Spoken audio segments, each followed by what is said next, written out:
Ya, saya ucapkan selamat siang dan shalom Bapak Ibu semua. Shalom.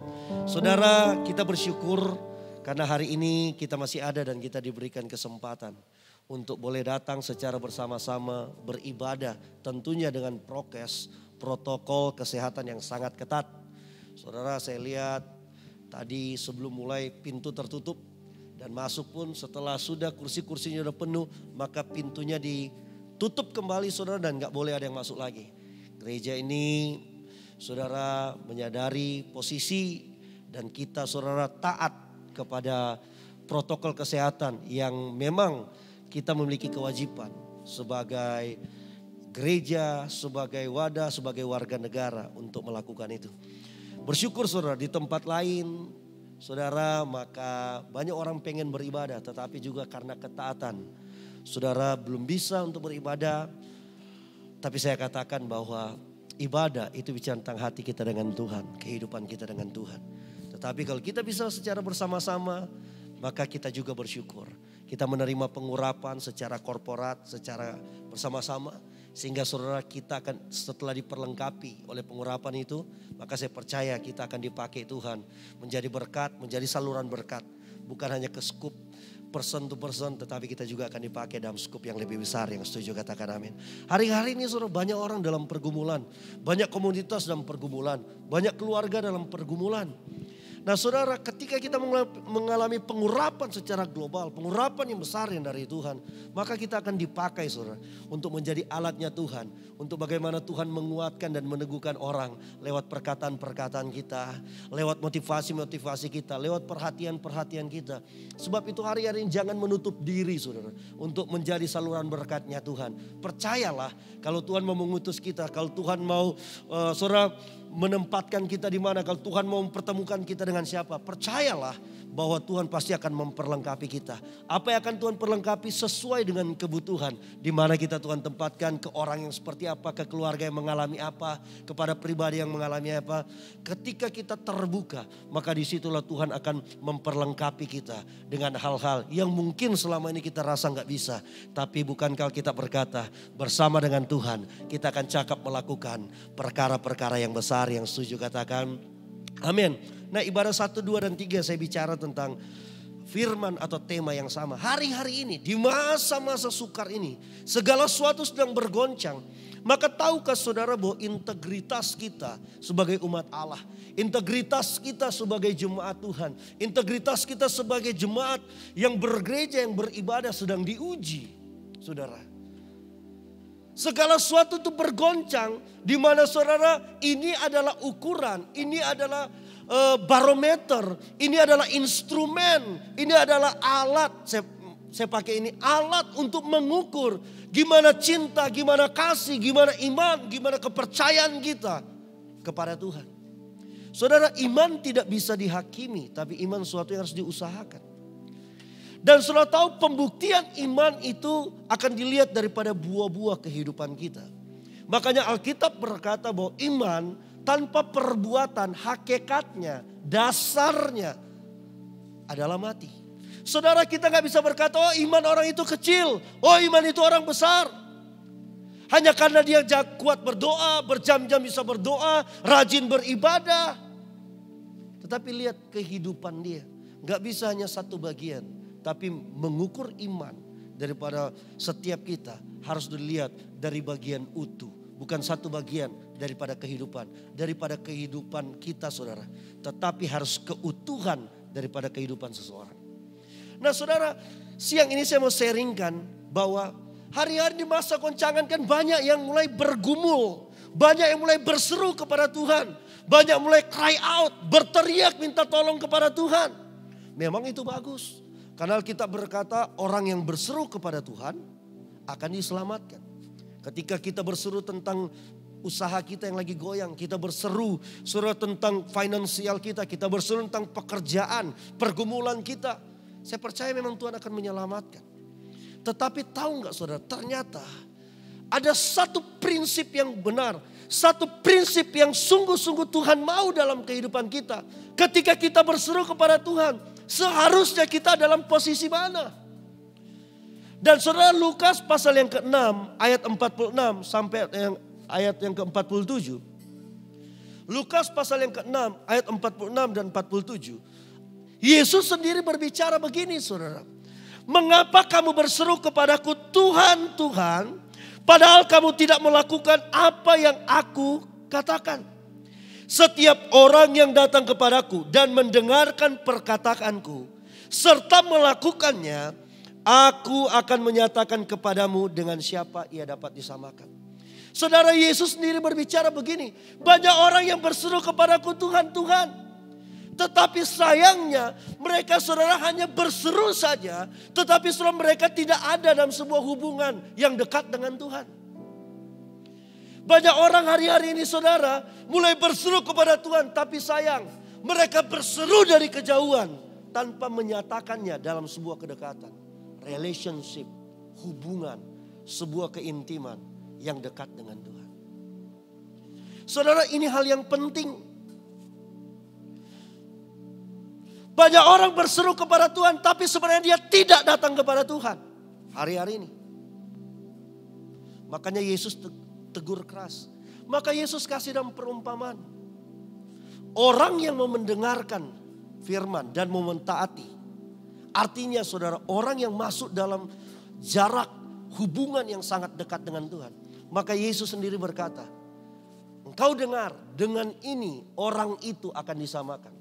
Maka ayat 48 itu Yesus kasih tahu. Orang yang berseru dalam kedekatan. Dalam sebuah hubungan yang sangat dekat dengan Tuhan. Ketika dia mulai menyatakan.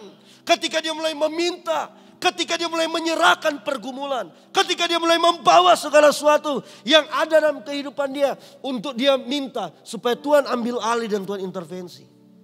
Maka Alkitab berkata apa saudara? Ayat 48. Orang yang demikian disamakan dengan seorang yang sedang membangun rumah. Dan yang pertama yang orang itu lakukan, dia menggali dalam-dalam. Membuat sebuah lubang. Untuk apa saudara? Untuk dia meletakkan dasar fondasi. Ketika fondasi sudah selesai, maka saudara dia mulai membangun yang namanya menyusun batu demi batu satu-satu.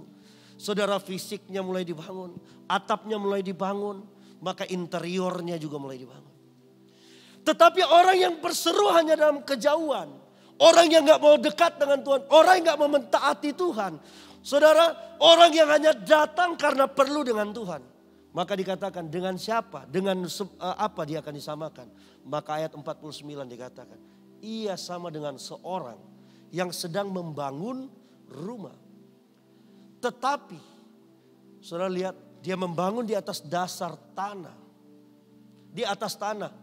Tetapi tanpa dasar, tanpa fondasi. Bisakah rumah itu berdiri? Bisa. Tapi dengar baik. Alkitab berkata. Ketika ada goncangan. Ketika ada pergumulan. Yang di sini dikatakan seperti ada banjir datang. Maka lihat, rumah itu hancur. Rumah itu akan hancur. Kenapa? Karena nggak ada fondasi, karena nggak ada sesuatu yang kuat yang menahannya. Saudara dengar baik. Kalau kita hanya menjadi orang yang berseru dari kejauhan di masa-masa sulit. Lihat, perubahan itu datang. Maka perubahan akan menghanyutkan setiap kita. Masa sulit akan menghanyutkan iman kita. Masa sulit akan menggoncangkan kita. Dan membuat kita akan menyerah. Tapi kalau kita berseru kepada Tuhan dalam pergumulan kita. Tetapi dalam sebuah jarak kedekatan, hubungan yang dekat dengan Tuhan. Percayalah, banjir boleh datang. Keadaan-keadaan sulit boleh datang. Tapi banjir tidak akan menghanyutkan rumah kita. Kenapa? Ketika ada tekanan dan dorongan yang kuat. Maka lihat, ini pentingnya sebuah fondasi.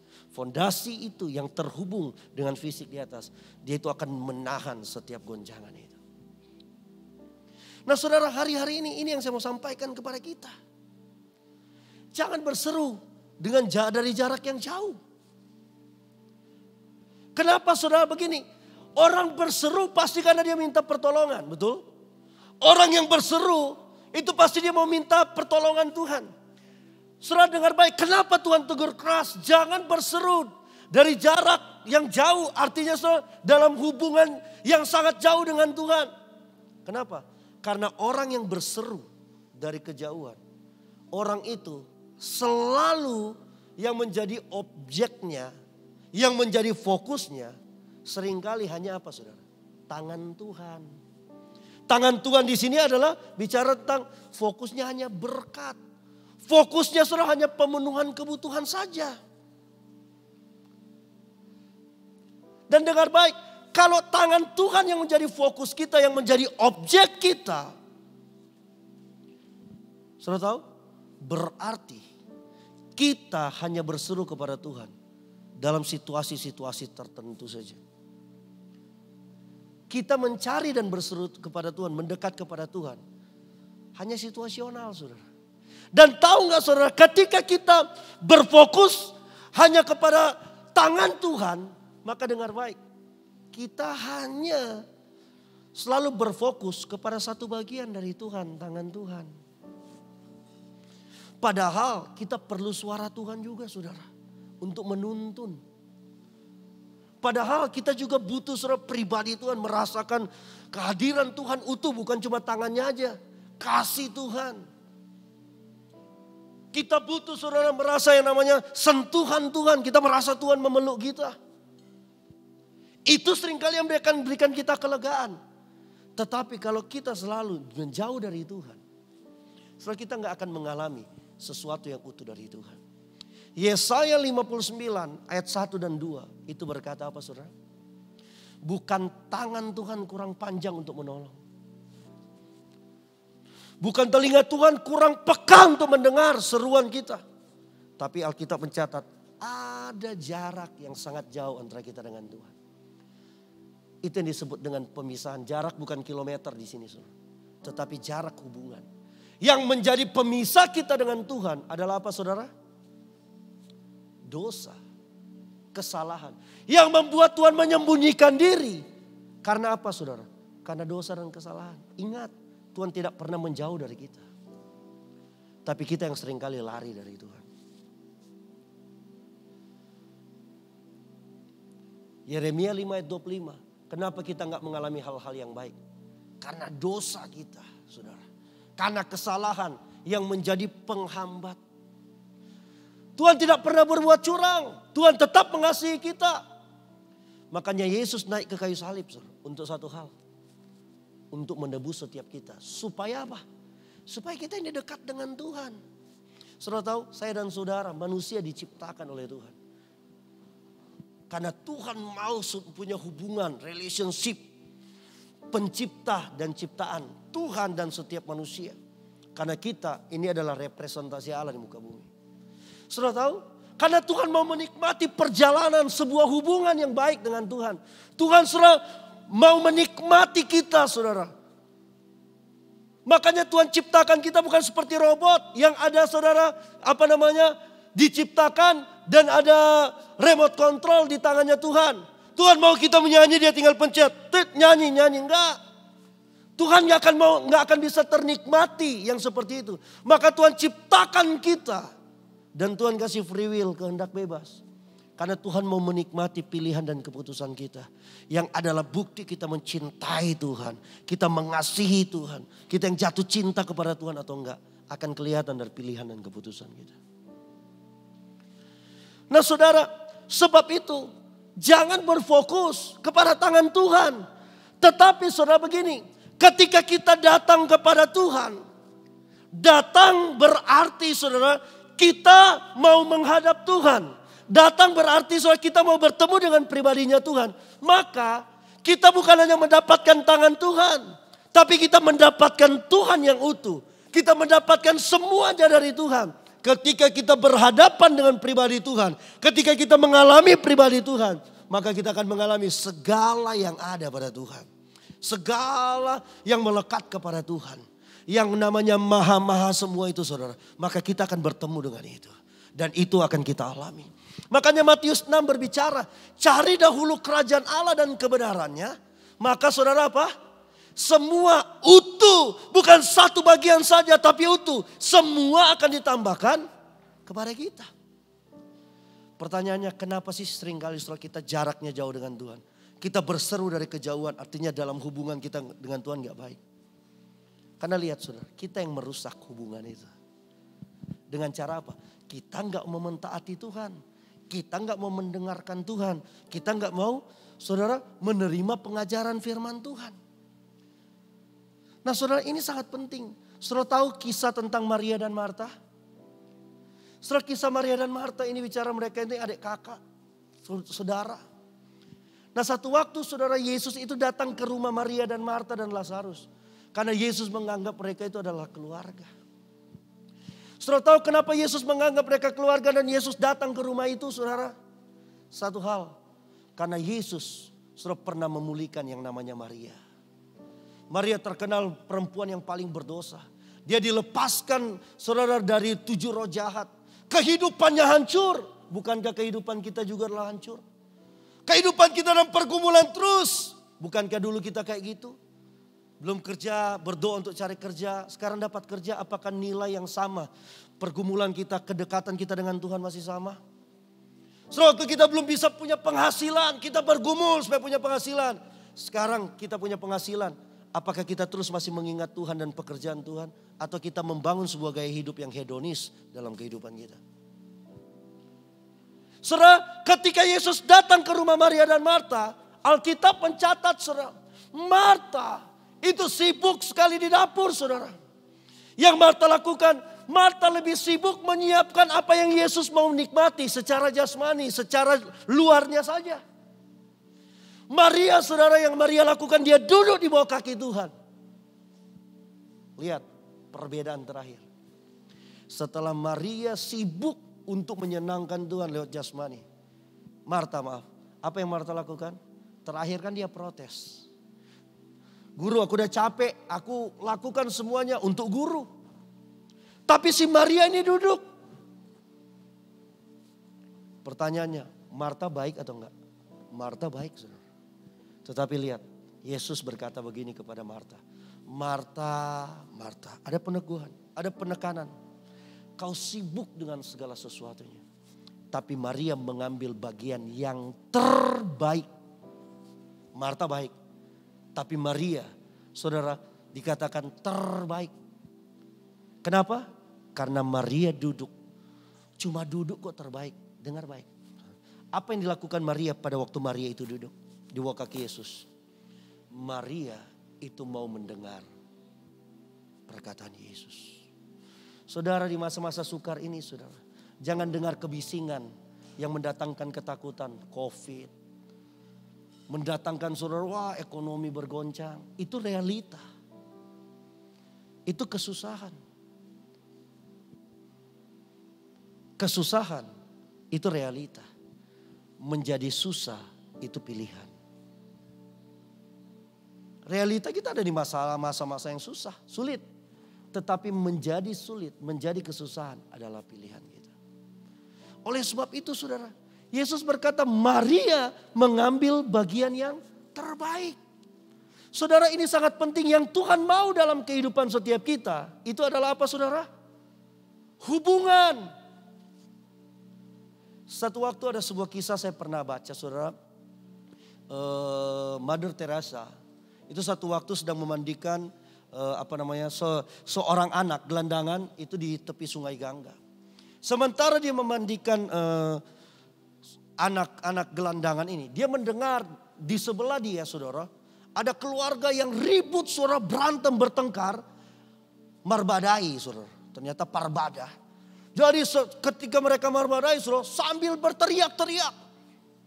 Nah ketika melihat itu sambil memandi, maka memandikan anak gelandangan ini, maka Mother Teresa ini bertanya kepada murid-muridnya.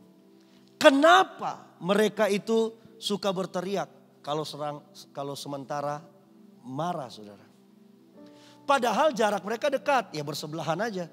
Kenapa suaranya keras, harus teriak-teriak? Maka ada salah satu muridnya itu menjawab begini. Oh, karena mereka sudah marah, maka kehilangan kesabaran. Baru Mother Teresa ini berkata, oh gitu. Nah kenapa kalau kehilangan kesabaran harus teriak? Padahal jarak orang yang kamu mau ngomongin itu dekat. Kenapa gak bisik? Kamu sebel kali sama aku. Padahal kamu yang salah. Kenapa harus teriak-teriak? Kenapa sih gak bisa menyampaikan dengan pesan yang halus saja. Nah saudara, singkat cerita mereka beradu argumen dengan murid-murid Mother Teresa. Sehingga nggak disepakatilah jawaban yang tepat. Sehingga setelah itu saudara, Mother Teresa ini bertanya begini. Kamu tahu nggak kenapa mereka bisa berteriak-teriak? Kalau ada dua orang yang sedang bermasalah, maka yang mereka rasakan itu adalah apa saudara? Sangat jauh. Murid-murid gimana sangat jauh? Jarak mereka cuma 1-2 meter. Dan Mother Teresa itu berkata begini. Saudara, bahwa kalau sesuatu yang jauh itu kan, supaya pesannya nyampe harus teriak-teriak. Kayak di Parhuta-huta kan gitu, kenapa suara orang Batak tuh keras. Lagi mencangkul jarak 500 meter, butet, dia ho, ngamangan ho. Gitu kan. Teriak-teriak. Makanya kalau nyanyi di Lapo Tua kan. Didi, Rokapi, nggak ada yang dapat saudara, suaranya orang Batak tuh sampai suara 5. Iya kan? Apalagi nyanyi lagunya yang sesuai kan. Teriak-teriak. Mother Teresa bilang, kenapa? Hanya jauh yang perlu teriakan. Kalau yang dekat itu nggak perlu teriak, nggak harus teriak. Saudara, semakin keras teriakan itu menunjukkan bahwa semakin jauh sebuah jarak. Saudara tahu, Mother Teresa bilang, kenapa jarak 1-2 meter kalau orang ribut, orang lagi berantem itu berteriak.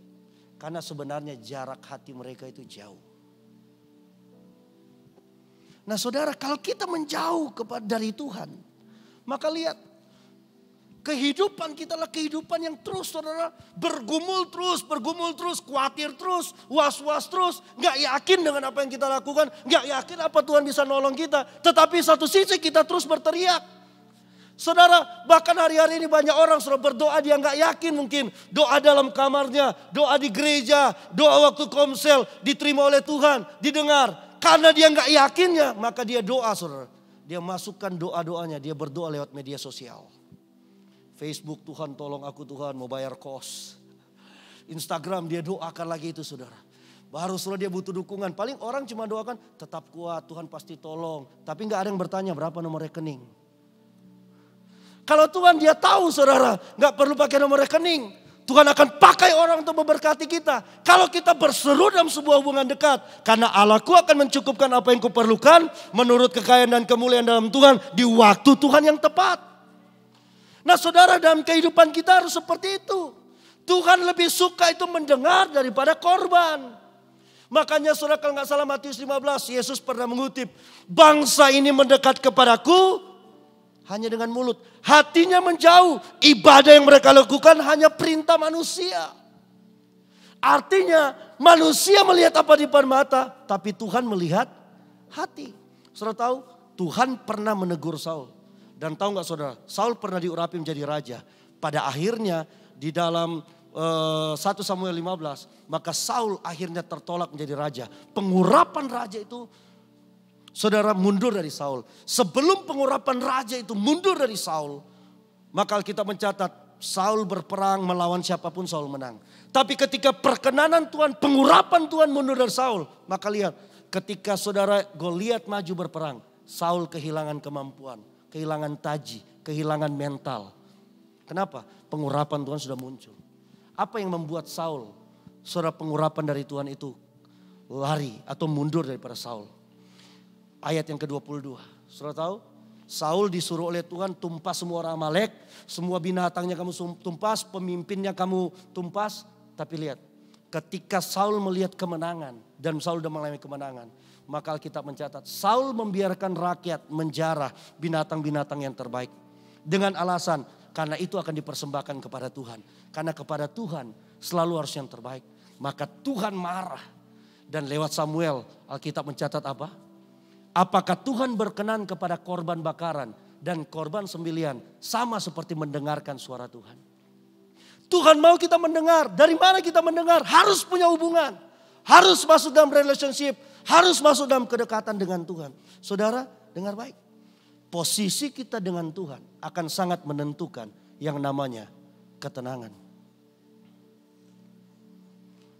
Posisi kita dengan Tuhan sangat menentukan ketenangan. Dan ketenangan sangat dibutuhkan kehidupan setiap kita. Apalagi di masa sulit. Kenapa? Karena Alkitab berkata satu hal syarat berdoa.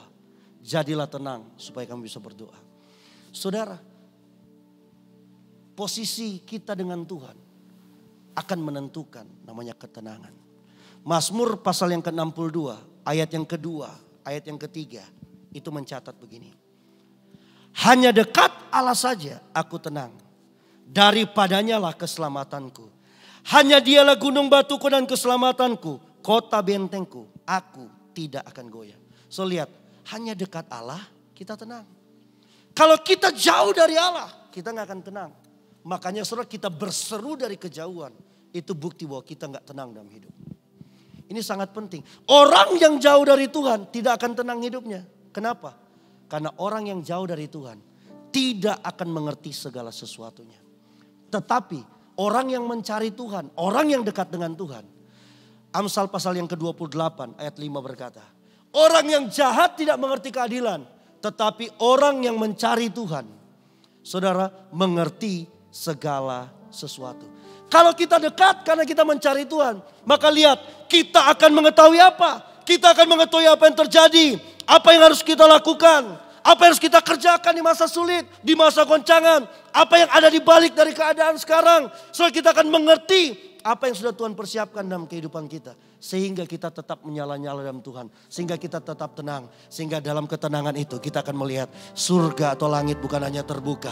Tapi surga akan mencurahkan apa yang menjadi kebutuhan kita di masa-masa sulit. Surga akan mencukupkan apa yang menjadi kebutuhan kita. Sehingga apa saudara? Kehidupan kita adalah kehidupan yang dibedakan dari orang di luar Tuhan. Hari-hari ini saudara, mari terus mendekat kepada Tuhan. Satu langkah, satu keputusan kita hari ini sangat memberikan arti yang besar untuk hal-hal yang besar di masa depan.